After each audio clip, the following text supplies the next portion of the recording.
quadro do menino que chora. Era uma noite sombria de outono quando Rebecca, uma jovem estudante de História da Arte, encontrou-se vagando pelas ruas de uma pequena cidade histórica.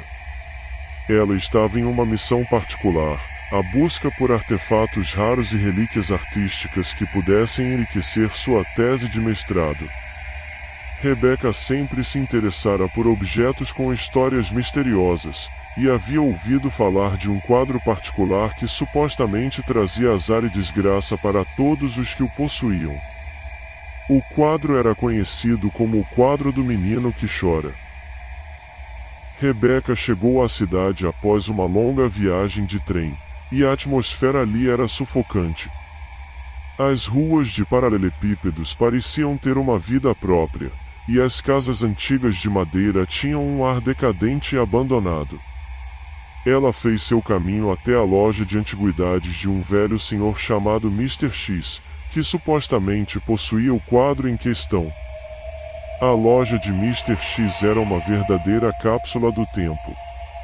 Prateleiras empoeiradas abrigavam uma miríade de objetos antigos, desde relógios de bolso enferrujados até bonecas de porcelana com olhos vazios.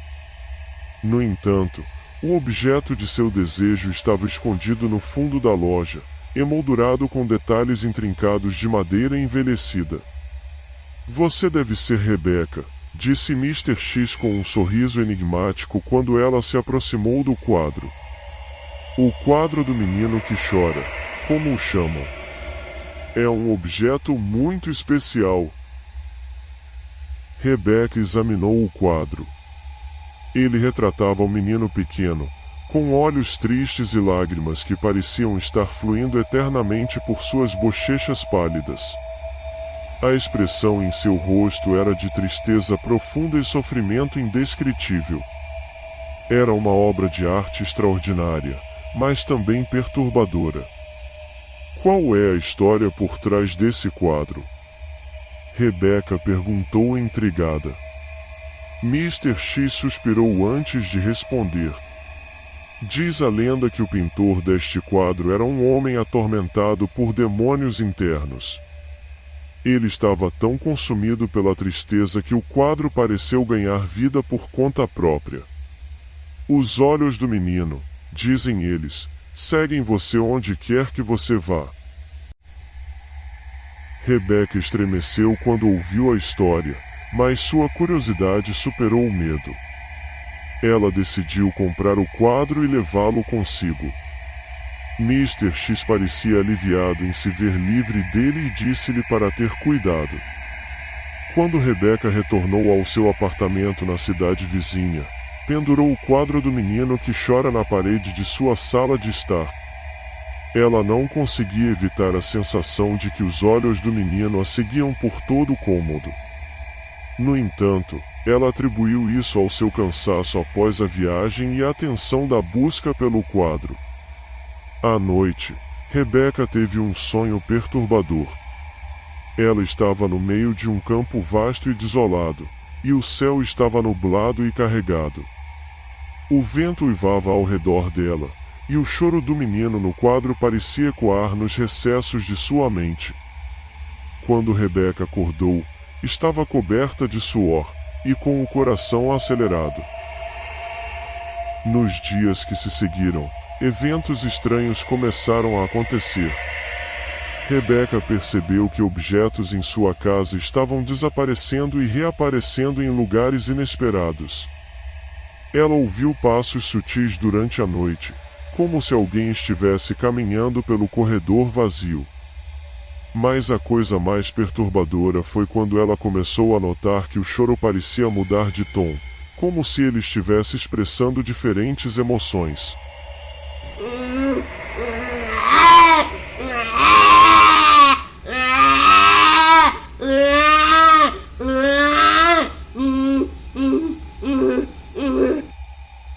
Rebecca começou a se sentir cada vez mais obcecada pelo quadro.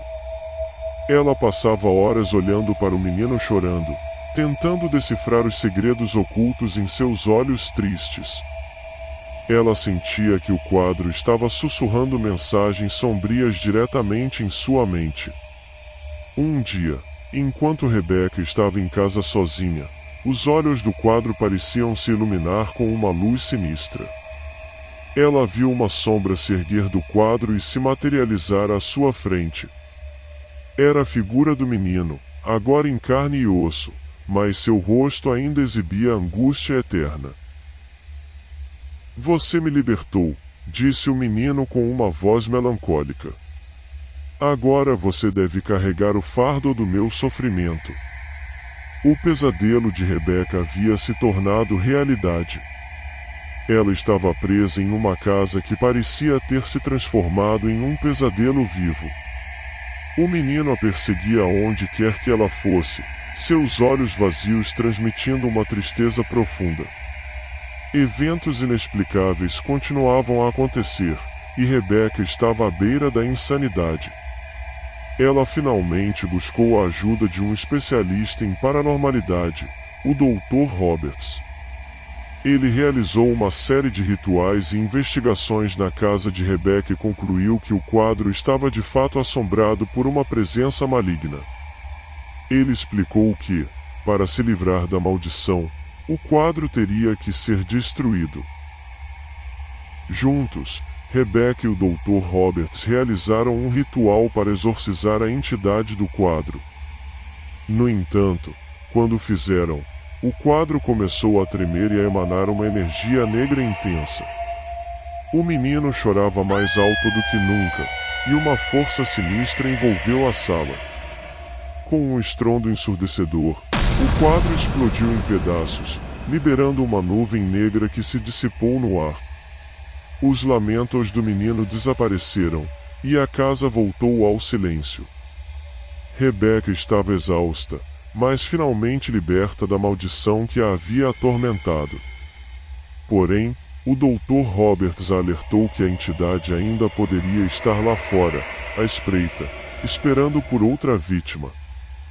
Rebecca sabia que o quadro do menino que chora era apenas uma peça de um quebra-cabeça maior, e a verdadeira origem de sua maldição permanecia um mistério sombrio. E assim, Rebecca partiu em busca de respostas, determinada a desvendar os segredos por trás do quadro amaldiçoado, e a evitar que ele caísse nas mãos erradas novamente. Afinal, algumas histórias de terror nunca realmente terminam.